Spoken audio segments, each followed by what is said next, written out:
Hello दोस्तों, welcome to horror vibes. Thumbnail देख के तो आप समझ ही गए होंगे कि आज की वीडियो किस चीज़ के बारे में है। अगर आप लोगों ने मेरी पहली वीडियो देखी है तो आप कपा के बारे में जानते होंगे। मैं इस वीडियो में कपा के बारे में कोई भी इन्फॉर्मेशन नहीं दूंगा। अगर आपको नहीं पता कि कपा कौन है और इससे रिलेटेड कुछ घटनाएं सुनना चाहते हैं तो आप मेरी पुरानी वीडियोस जाकर देख सकते हैं। मैं पुरानी वीडियो का लिंक डिस्क्रिप्शन में दे दूंगा, आप वहां पर जाके सारी वीडियोस देख सकते हैं। अगर आप चैनल पर नए हैं और आपको हॉरर स्टोरीज और मिस्टीरियस स्टोरीज सुनना पसंद है तो आप हॉरर वाइब्स को सब्सक्राइब कर सकते हैं। और अगर आपके साथ भी कोई अजीब सी घटना घटी हो जो आप हम सब से शेयर करना चाहते हैं तो वो आप मुझे मेरे इंस्टाग्राम पे भेज सकते हैं। मैं अपने इंस्टाग्राम की लिंक वीडियो के डिस्क्रिप्शन में दे दूंगा। वीडियो पसंद आया तो चैनल को सब्सक्राइब करना मत भूलिएगा। वीडियो को लाइक ज़रूर करिएगा। मुझे कमेंट करके ये भी बताइएगा कि आपको वीडियो कैसी लगी और मैं अगली वीडियो किस टॉपिक पर बनाऊँ। तो ज़्यादा टाइम ना लेते हुए वीडियो को करते हैं शुरू और खो जाते हैं अंधेरों में।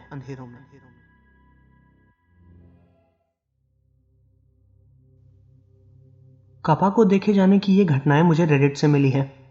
इनका सही होने का मेरे पास कोई भी प्रमाण नहीं है। कपा को देखे जाने की घटनाएं बहुत लोग तो सच मानते हैं और बहुत लोग बस ये अफवाहें मानते हैं।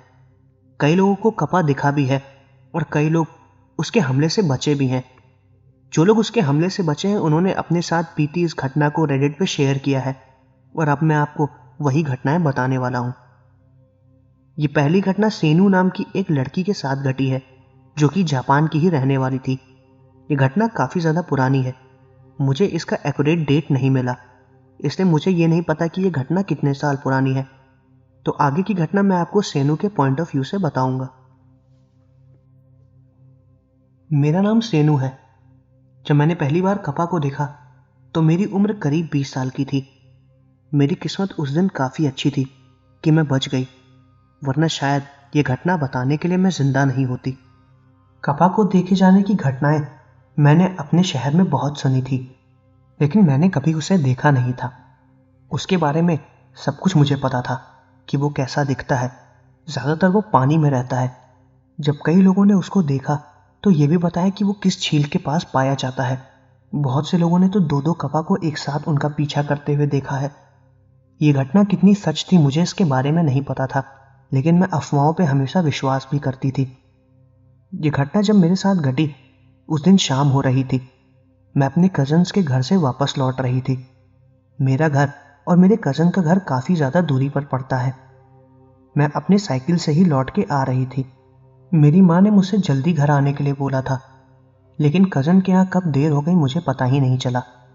मुझे घर जल्दी पहुँचना था क्योंकि माँ की तबीयत खराब थी। जब मैं अपनी साइकिल उठा के अपने कज़न के घर से निकली तो उसकी मम्मी ने मुझे रुकने के लिए बोला, लेकिन मैं नहीं रुकी। मेरे कज़न ने मुझसे बोला कि वो मुझे चल के घर पे छोड़ देगा, लेकिन मैंने उसे मना कर दिया और जल्दीबाजी में अपनी साइकिल लेके निकल गई। और कुछ दूर तक मेरा कज़न भी मेरे पीछे पीछे साइकिल चलाते हुए आया। हम आधा रास्ता पार कर चुके थे। मैंने अपने कज़न से बोला कि अब वो यहाँ से लौट जाए और अपने अपने घर के रास्ते पर पहुँच चुकी हूँ और वहाँ से अपने घर को आराम से चली जाऊंगी। उसने मेरी बात मान ली और वहीं से लौट गया। सूरज लगभग डूबने ही वाला था। आसमान धीरे धीरे काला हो रहा था। मेरे पास टॉर्च थी जो कि मैंने अपने आगे साइकिल पर ही अटैच कर ली थी और धीरे धीरे अपने घर की तरफ जा रही थी। उस वक्त मौसम भी काफ़ी ठंडा था। बारिश के आसार लग रहे थे, लेकिन बारिश हुई नहीं थी। मैं अपने घर की तरफ जाने वाले उसी रोड पर गुजर रही थी जहाँ पर लोगों ने कपा को देखा था। मैं काफ़ी ज़्यादा जल्दबाजी में थी और साइकिल को काफ़ी तेज़ी में चला रही थी। जल्दी घर पहुँचने की वजह से मुझे ये सब ध्यान में नहीं था कि मैं किस रास्ते से जा रही हूँ। वो रास्ता इतना भी सुनसान नहीं था, लोग आ जा रहे थे। लेकिन जब मैं उस रास्ते पर पहुंची तो वहां पर कोई भी नहीं था। बारिश हो जाएगी और मैं भीग ना जाऊं, इसी चक्कर में मैं साइकिल को बहुत तेजी से चला रही थी। मैं एक ब्रिज के ऊपर से गुजरी। वो ब्रिज आधा पानी में डूबा हुआ था और हम लोग उसी के ऊपर से जाते थे। मुझे पता नहीं क्या हुआ, मैं जैसे ही ब्रिज को आधा क्रॉस की, कोई बड़ी सी चीज अचानक से ब्रिज को क्रॉस की और मैं उससे टकरा गई। वो एक पत्थर जैसी चीज थी। मेरी साइकिल उससे इतनी जोर से लड़ी कि मैं अपनी साइकिल से करीबन 3 से 4 मीटर दूर जाके गिरी और मेरे साइकिल पर लगी हुई टॉर्च भी मेरे बगल में आके गिरी। मेरे साइकिल के आगे का हैंडल बुरी तरीके से टूट चुका था। मुझे पता नहीं मैं किस चीज़ से लड़ी थी, क्योंकि वो चीज़ और मेरी साइकिल दोनों पानी में जाके गिर गए थे। मुझे बहुत जोर से चोट लग गई थी। मैं करीबन 2 मिनट तक तो जमीन पर ही पड़ी रही और दर्द की वजह से चिल्ला रही थी। मैंने किसी तरह खुद को संभाला और खड़ी हुई। मेरे हाथ पैर बुरी तरीके से छिल चुके थे और मेरे सर से खून बह रहा था। मैंने अपनी टॉर्च उठाई और तुरंत उस चीज को देखने लगी जिससे मैं टकराई थी। वो मुझे बिल्कुल भी नजर नहीं आ रही थी। उसके बाद मेरी नजर मेरे साइकिल की तरफ गई, जो कि बुरी तरीके से बर्बाद हो चुकी थी और पानी में डूब चुकी थी। मैं साइकिल को निकाल भी नहीं सकती थी, क्योंकि जिस ब्रिज पर मैं खड़ी थी उससे वो साइकिल करीबन 3 मीटर दूर पानी में पड़ी हुई थी और मैं उस तक पहुंच भी नहीं पाती। मुझे कुछ भी समझ में नहीं आ रहा था कि आखिर मैं करूं क्या। मैं अपने साइकिल के पास ही खड़े होकर उसे देख रही थी। अंधेरा भी होता जा रहा था। मैं कुछ देर तक वहीं ब्रिज पर ही खड़ी थी। मैं सोच रही थी कि अगर कोई मेरी मदद के लिए आ जाएगा तो मैं उससे मदद लेके अपनी साइकिल पानी से बाहर निकलवा लूंगी। लेकिन करीबन 15 मिनट तक मैं वहीं पर इंतजार करती रही और कोई भी नहीं आया। वो एरिया जहां पर मेरी साइकिल गिरी थी और जहां पर मैं खड़ी थी वो जंगल का एक छोटा सा एरिया था। हम सब लोग उसी से होकर ही जाते थे। जब काफी देर तक कोई भी मदद के लिए नहीं आया तो मैंने सोचा कि मैं वहां से पैदल ही निकल लूं, क्योंकि मुझे काफी लेट हो रहा था और मुझे दर्द भी बहुत ज्यादा हो रहा था। मैं धीरे धीरे आगे की तरफ चलने लगी। तभी मुझे ऐसी आवाज आई जैसे पानी के अंदर कोई जोर से कूदा हो। वो आवाज आते ही मैं तुरंत पानी की तरफ घूमी। वहां पर कोई भी नहीं था। पानी में बने हुए भंवर से देख के लग रहा था कि उसमें कोई बहुत जोर से कूदा हो। मैं पानी के थोड़ा सा पास गई। मैंने अपनी साइकिल को देखा। वो आधी पानी में डूबी हुई थी और आधी ऊपर थी। मैंने कोशिश किया कि उसको दोबारा पकड़ लूं, लेकिन वो मेरे हाथ में नहीं आ रही थी। मैं फिर दोबारा खड़ी होकर साइकिल को देखने लगी और तभी मैंने देखा कि कपा मेरे साइकिल के पीछे ही पानी से मुझे देख रहा है। मैं उसकी आंखें देखकर समझ गई थी कि वो कपा है। उसके सर को देख के लग रहा था कि उसने गोल्ड रंग की टोपी पहनी हुई है। उसने जब अपने आधे चेहरे को पानी से बाहर निकाला तो मैंने उसका मुंह देखा। उसका मुंह एक चिड़िया की चोंच जैसा था। उसको देखते ही मैं चिल्लाने लगी और वो भी मुझे देख के अजीब सी आवाजें निकालने लगा। जितना तेजी से हो सकता था मैं उतनी तेजी से उल्टी तरफ भागी। मैं अपने कजन के घर की तरफ ही भागी जिधर से मैं आई थी। वो मेरे पीछे ही भाग रहा था। मैंने उसे भागते हुए देखा था। उसकी हाइट मेरे से थोड़ी सी छोटी थी। उसकी भागने की रफ्तार उतनी तेज तो नहीं थी जितनी मेरी थी, क्योंकि उसके पीठ पर एक बड़ा सा शेल था, जैसे किसी कछुए की पीठ पर होता है। वो काफी ज्यादा बड़ा था। अंधेरे में मुझे उसका रंग तो ठीक से नहीं दिखाई दिया, लेकिन मेरे हिसाब से उसका रंग हरा था और अंधेरे में उसे देखना और भी ज्यादा मुश्किल हो रहा था। वो अजीब सी आवाज निकालते हुए ही मेरी तरफ भाग रहा था। उसके भागने की आवाज पूरे रोड पे गूंज रही थी। मैं पूरे रोड पर जोर से चिल्ला रही थी। मेरी मदद के लिए उस वक्त कोई भी नहीं आया। मैं बहुत ज्यादा डरी हुई थी। मैं उतनी भी तेजी से नहीं भाग पा रही थी। चोट लगने की वजह से मेरे हाथ पैरों में बहुत बुरी तरीके से दर्द हो रहा था। मेरे सर से लगातार खून बहता जा रहा था। कपा की भी भागने की रफ्तार धीरे धीरे तेज हो रही थी और मेरी रफ्तार धीमे। वो मुझसे करीबन 3 से 4 मीटर की दूरी पर ही था। उस वक्त अगर मैं हिम्मत ना करती तो शायद मैं मर जाती। मुझे कुछ भी नहीं समझ में आ रहा था कि मैं क्या करूं।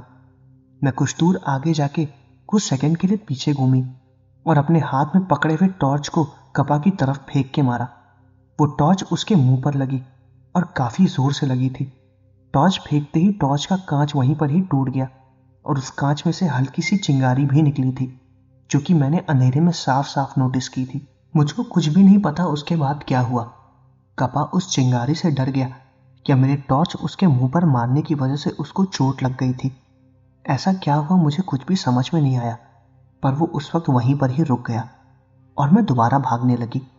वहीं पर वो कुछ सेकंड तक रुका रहा और फिर वहां से पीछे घूम गया और उसी ब्रिज की तरफ चला गया जहां पर वो मुझे पहली बार दिखा था।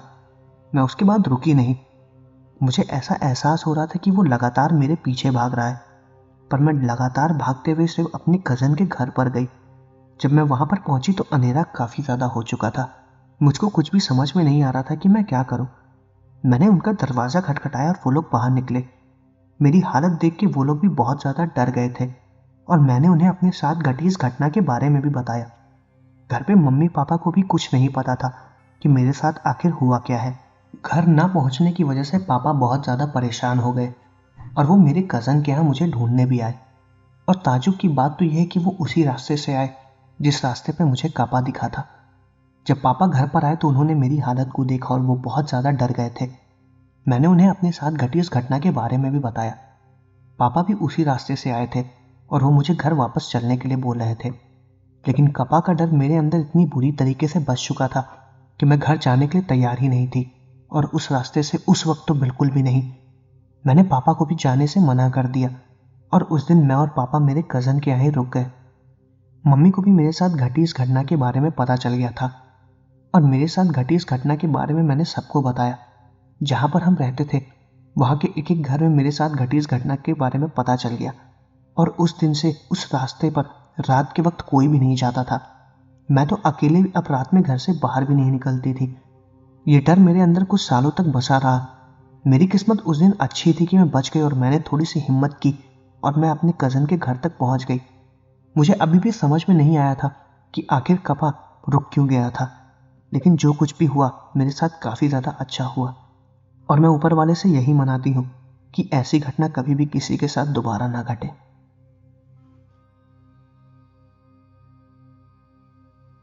तो ये थी कपा को देखे जाने के बारे में पहली घटना। अब मैं आपको एक दूसरी घटना बताने वाला हूँ। ये दूसरी घटना भी मुझे रेडिट से मिली है। इस घटना के सही होने का मेरे पास कोई भी प्रमाण नहीं है। हो सकता है इस घटना के बारे में आपने और भी किसी चैनल पर सुना हो। तो मैं आपको ये बता दूं कि ये घटना मैंने किसी भी चैनल से कॉपी नहीं की है, जो कि मुझे रेडिट से मिली है। मैं डायरेक्ट आपको बता रहा हूँ। और अब आते हैं दूसरी घटना पर। ये दूसरी घटना 3 लड़कों के साथ घटी थी। इन तीनों लड़कों का नाम हिरोशी, बूटॉन और अकी था। अब ये घटना मैं आपको हिरोशी के पॉइंट ऑफ व्यू से बताऊंगा। इस घटना में उन्होंने अपने दोस्त बूटॉन को खो दिया था। मेरा नाम हिरोशी है। ये घटना 1970 की है। मैं, मेरा दोस्त बूटॉन और आकी, हम तीनों लोगों ने प्लान बनाया कि हम लोग कैंपिंग के लिए जाएंगे। हम कैंपिंग के लिए एक सी के पास जाने वाले थे, जो कि काफ़ी ज़्यादा बड़ी थी। दिन के वक्त वहाँ पर लोग फिशिंग करने भी जाते थे, लेकिन हमने जहाँ पर कैंपिंग का प्लान बनाया था वो उस लेक का दूसरा हिस्सा था। वहाँ पर बहुत कम लोग जाते थे। हमने इससे पहले बहुत बार कैंपिंग की है। यह हमारी साथ में पहली कैंपिंग थी। इससे पहले हमने कभी भी साथ में एक साथ कैंपिंग नहीं की। हम तीनों लोग अलग अलग ही कैंपिंग करते थे। हम तीनों लोगों की दोस्ती अभी जल्दी ही हुई थी, इसलिए हम लोग एक अच्छी मेमोरी क्रिएट करना चाह रहे थे। हम तीनों लोगों ने लेक के उस हिस्से में जाने का प्लान बनाया। जब हम घर से निकले तो सब कुछ एकदम ठीक था, लेकिन रास्ते में जाते वक्त मौसम थोड़ा खराब हो गया। बारिश भी तेज होने लगी और बिजलियां भी कड़क रही थी। धीरे धीरे अंधेरा हो रहा था। हम अपनी कैंपिंग लोकेशन पर पहुंच गए। जब हम वहां पर पहुंचे तो मौसम बहुत ही सुहाना था। बारिश रुक चुकी थी, हल्की फुल्की बिजलियां कड़क रही थी और काले बादलों ने आसमान को घेर रखा था। हमने उसी में ही अपना टेंट लगाया और अपना सारा सामान वहीं पर रख दिया। कैंप फायर जला के हम तीनों लोग एक दूसरे से बात कर रहे थे और हॉरर स्टोरीज एक दूसरे को सुना रहे थे। हम लोग बहुत एंजॉय कर रहे थे। अकी हम लोग से बोल रहा था कि यहाँ पर बहुत अजीब अजीब चीज़ें देखी गई हैं। कई बार तो लोगों ने यहाँ पर भूत को भी देखा है। जब वो हमें ये सब बातें बता रहा था तो मैं और बूटॉन जोर जोर से हंस रहे थे। हम तीनों लोग कैंप फायर के पास ही बैठे हुए थे और वहीं पर ही बैठे बैठे हम तीनों लोगों ने अपना डिनर किया। अगले दिन के लिए हम लोग बहुत ही ज़्यादा एक्साइटेड थे, क्योंकि हम फिशिंग करने वाले थे। हम तीनों लोगों को फिशिंग करना बहुत ही अच्छा लगता था। धीरे धीरे रात हो गई और हम उसी लेक के पास ही बनाए हुए अपने टेंट में सो रहे थे। ठंड बहुत ज़्यादा थी। मैं, अकी और बूटॉन तीनों लोग काफ़ी ज़्यादा गहरी नींद में थे। तभी झील के पास से हमें एक अजीब सी आवाज़ आई। इस आवाज़ को सुनते ही हम तीनों लोगों की नींद एक साथ खुली और हम तीनों लोग आपस में बात कर रहे थे कि आवाज़ कैसी थी। हम आपस में बात कर ही रहे थे, तभी हमें झील के अंदर कोई चीज़ कूदने की आवाज़ आई और वो आवाज़ कम से कम 3-4 लोगों की थी। हमें ऐसा लगा कि झील में एक साथ 3-4 लोग कूदे हों। वो आवाज़ सुन के हम तीनों लोग एक साथ अपने टेंट से बाहर निकले और उसी झील की तरफ देखने लगे जिधर से आवाज़ आई थी। वहाँ पर हमें कुछ भी नहीं दिखा। सब कुछ एकदम शांत था। ये हम तीनों का वहम भी नहीं था, क्योंकि 3 लोगों को एक ही बार में एक साथ वहम नहीं हो सकता है। हम इसी के बारे में बात कर रहे थे, तभी हमें झील में दोबारा किसी के कूदने की आवाज़ आई, और वो आवाज़ बहुत ही ज़्यादा तेज़ थी। जब हमने उस आवाज़ को सुना तो हम झील की तरफ दोबारा भागे। मैं और अकी बूटॉन से थोड़े पीछे थे, बूटॉन हमसे थोड़ा आगे था। हम तीनों लोगों ने फिर उस चीज़ को देखा। हम तीनों ने पहली बार कपा को देखा था। वो हमारी साइज का था। दूर से उसे देख के ऐसा लग रहा था कि वहाँ पर कोई छोटा सा बच्चा है, लेकिन जब ढंग से उसे देखा तो एक अजीब सा क्रीचर था। ऐसा लग रहा था कि कोई बड़ा सा कछुआ अपने दोनों पैरों पर चल के हमें देख रहा हो। उसकी नाक चिड़िया की चोंच जैसी थी और सर गोल था। वो हमें घूर के देख रहा था। अंधेरे में उसकी आंखें हल्की फुल्की लाल रंग की चमक रही थी, और वो एक नहीं 2 से 3 थे। हमने उनके बारे में पहले सुना था। उनका नाम कपा था। वो अजीब सी आवाज़ें निकाल रहे थे। शायद पहले वो हमें नहीं देख पाए थे, लेकिन हम जब उनके पास गए तो उन्होंने हमें देख लिया था। जो कपा हम लोग से थोड़े दूर थे वो तो हमें देख के पानी में चले गए थे, लेकिन जो हमारे पास था वो हमारी तरफ बहुत जोर से भागा। उसको देख के मैं, बूटॉन और अकी तीनों लोग अपने कैंप की तरफ दोबारा भागे। बारिश हुई थी और जहाँ पर हम थे वहाँ की ज़मीन बहुत गीली थी। उसकी वजह से मैं और अकी तो निकल आए, लेकिन बूटॉन का पैर फिसल गया और वो वहीं पर गिर गया। उसके गिरते ही हम दोबारा उसकी तरफ देखने लगे, क्योंकि वो दर्द से चिल्ला रहा था।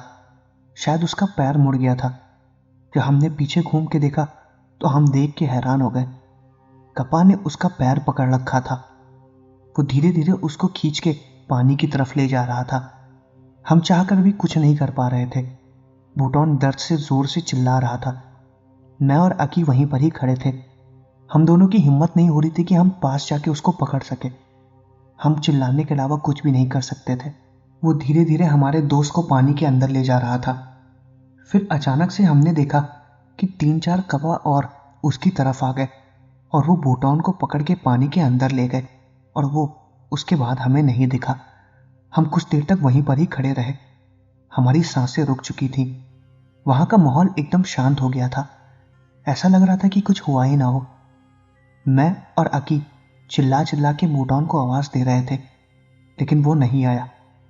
हमें कुछ भी समझ में नहीं आ रहा था कि हम क्या करें। हम तुरंत अपने कैंप की तरफ भागे और वहाँ से तुरंत अपने घर की तरफ। हम थोड़ी देर के लिए भी वहाँ पर नहीं रुके। हम बहुत ज़्यादा डर गए थे। हम सबसे पहले भाग के अपने घर पर गए और अपने घर वालों को सारी बातें बताई।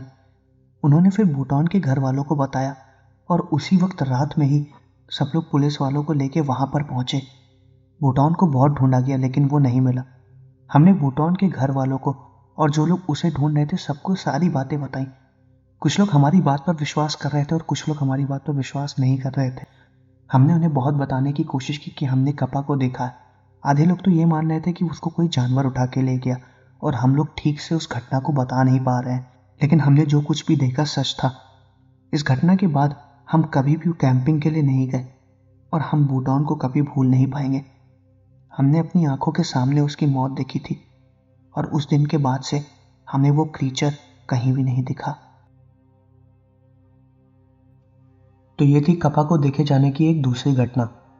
अब मैं आपको एक तीसरी घटना बताने वाला हूँ, जो कि एक ऑफिसर के साथ घटी थी।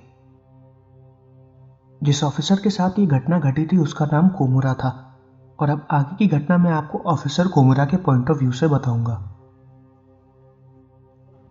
मेरा नाम कोमुरा है। मैं जापान की सर्च एंड रेस्क्यू टीम में काम करता था। ये घटना सन 1975 की है। मैंने अपने करियर में बहुत से केसेस सॉल्व किए हैं, और आए दिन लोगों के गायब हो जाने वाले केसेस तो धीरे धीरे बढ़ते जा रहे थे। ऐसी एक बार मेरी टीम के पास एक और केस आया। उस केस में 26 साल की एक लड़की अचानक से गायब हो गई थी, जो अपने दोस्तों के साथ जंगल में घूमने गई थी। जब हम लोग लोकेशन पर पहुंचे और वहां पर उस गायब हुई लड़की के दोस्तों से पूछताछ की, तो उन्होंने बताया कि ये घटना सुबह की घटी हुई है, और पहले उन लोगों ने उस लड़की को ढूंढा, लेकिन वो नहीं मिली। उसके बाद धीरे धीरे जब शाम होती गई और कोई भी नतीजा नहीं निकला, तब उन्होंने फॉरेस्ट ऑफिसर्स को इन्फॉर्म किया। उसे गायब हुए काफ़ी देर हो चुकी थी। हम लोग तो यही अनुमान लगा चुके थे कि अब उस लड़की का बचना मुश्किल है, लेकिन फिर भी हम लोगों ने उसे ढूंढना चालू किया। उस वक्त हमारी टीम में करीबन 9 लोग थे। हम लोग दो दो के ग्रुप में बढ़ गए और मैं अकेला था। मैं उन सब बच्चों के साथ उस लड़की को ढूंढ रहा था। मैंने उनसे डिटेल पूछी कि वो लोग कहाँ कहाँ गए थे। जंगल के एक हिस्से में एक बहुत बड़ी झील बनी हुई थी। वो काफ़ी ज़्यादा पुरानी थी। वहाँ पर मुझे उस लड़की के पैरों के निशान मिले, जिससे मुझे ये तो पता चल गया था कि वो यहाँ पर आई थी। थोड़ा सा और आगे ढूंढा तो देखा कि वहाँ पर किसी चीज़ को खींच के ले जाने के निशान थे। मैं वहीं पर रुक गया। मैंने अपनी गन को बाहर निकाल लिया, क्योंकि पानी के अंदर अगर कोई चीज़ खींच के गई है तो इसका मैं अनुमान लगा चुका था कि हो सकता है वहाँ पर कोई जानवर हो जिसने उस लड़की के ऊपर हमला किया हो। मैंने अपनी बैकअप टीम को बुला लिया। वो लोग मुझसे काफ़ी दूर थे। उनको आने में 3 मिनट लगने वाले थे। वो तीनों बच्चे जो मेरे साथ थे, मैंने सबसे पहले उनको झील से दूर भेजा और जहाँ तक वो खींच के ले जाने के निशान थे, मैं धीरे धीरे उनके पीछे जा रहा था। मैं जब थोड़ा सा आगे पहुंचा तो मुझे ढेर सारा खून दिखा। मैं समझ गया था कि ये खून उसी लड़की का है, लेकिन मैंने अपने आप को शांत रखा। मैंने उन बच्चों को इन्फॉर्म नहीं किया, वरना वो लोग परेशान हो जाते। जब मैं थोड़ा सा और आगे गया तो मैंने जो चीज़ देखी वो मैं देख के हैरान हो गया। मैंने देखा कि उंगलियों के कटे हुए ढेर सारे टुकड़े वहीं पानी में ही पड़े हुए थे और ऊपर तैर रहे थे। थोड़ा और आगे देखा तो पानी का आधा हिस्सा पूरा लाल था और लड़की के शरीर के कुछ हिस्से उसी पानी के ऊपर तैर रहे थे। ये देख के मैं अनुमान लगा चुका था कि अब वो लड़की बिल्कुल भी बची नहीं है। उसके फटे हुए कपड़े आधे पानी में और आधे जमीन पर पड़े थे। इतने बुरी तरीके से उसकी हालत किसने की ये तो मुझे नहीं पता था, लेकिन अभी तक मैं यही अनुमान लगा रहा था कि ये किसी जानवर का काम है। मैं धीरे धीरे उन टुकड़ों के पास गया और उन्हें देख रहा था। अंधेरा काफी ज्यादा था। टॉर्च की रोशनी में ही मुझे थोड़ा बहुत दिखाई दे रहा था। मुझे तभी अचानक से अपने बाईं तरफ से किसी चीज के कूदने की आवाज आई। वो चीज अजीब सी आवाज निकाल के अचानक से कूदी। मैं तुरंत उस तरफ देखने लगा। वो बड़े बड़े पेड़ थे और वो चीज उन्हीं पेड़ के पीछे जाके छुप गई थी। मैं टॉर्च से देखने लगा और अपनी रिवॉल्वर उसी के ऊपर तान दी। मैं जब थोड़ा सा और आगे गया तो मुझे एक बड़ा सा पत्थर दिखाई दिया जो कि जमीन पर पड़ा हुआ था, लेकिन वो पत्थर हिल रहा था। उसको देख के मैं ये समझ गया था कि ये वही जानवर है जो उस लड़की को उठाकर लेके गया है। मैंने उस पत्थर को धीरे धीरे जाते हुए देखा। जब मैंने उसकी तरफ टॉर्च को पॉइंट करके देखा तो मुझे समझ में आया कि वो कोई पत्थर नहीं, एक क्रीचर है जिसे लोग कपा कहते हैं। वो बहुत ही छोटा सा था और देखने में बहुत ही ज्यादा खतरनाक लग रहा था। उसको देखते ही मैंने उसकी तरफ गोली चलाई, लेकिन वो कहाँ गायब हो गया मुझे बिल्कुल भी दिखाई नहीं दिया। जब वो मेरी तरफ देखा तो उसकी आंखें मुझे अंधेरे में चमकती हुई दिखाई दी थी। उस क्रीचर के मुंह पे हल्का खून लगा हुआ था। मैंने उसके हाथ में उसी लड़की का कटा हुआ पैर देखा था जिसको वो अपने मुंह से चबा रहा था। ये पूरा दृश्य देख के मेरे रोंगटे खड़े हो गए। कुछ देर तक तो मैं अपनी जगह से हिल नहीं पाया। मेरी गोली की आवाज चलाते ही वो तीनों लड़के बहुत ज्यादा डर गए थे और मेरी बैकअप टीम भी आ गई थी। उन्होंने मुझे देखा और मेरे पास भागते हुए आए। मैंने उन्हें उस लड़की के कटे हुए हिस्से दिखाए और उस क्रीचर के बारे में भी बताया। फिर हमारी रेस्क्यू टीम ने उस क्रीचर को ढूंढा, लेकिन वो कहीं भी नहीं मिला। वो अचानक से कहाँ गायब हो गया हमें कुछ भी समझ में नहीं आया। उस लड़की के कटे हुए टुकड़ों को सब लोग उठा के लेकर गए। बहुत ही खराब दृश्य था वो। ये घटना मेरे जीवन की सबसे अजीब घटना थी। वो क्रीचर उस घटना के बाद मुझे कभी नजर नहीं आया, लेकिन वो जो कुछ भी था बहुत ही ज्यादा खतरनाक था। तो दोस्तों, ये थी कपा को देखे जाने की कुछ घटनाएं। मैं आशा करता हूँ कि आपको वीडियो पसंद आई होगी। अगर आपको वीडियो पसंद आई है तो चैनल को सब्सक्राइब करना मत भूलिएगा। साथ में वीडियो को लाइक ज़रूर करिएगा। मुझे कमेंट करके ये भी बताइए कि आपको वीडियो कैसी लगी और मैं अगली वीडियो किस टॉपिक पर बनाऊँ। मिलते हैं अगले वीडियो में।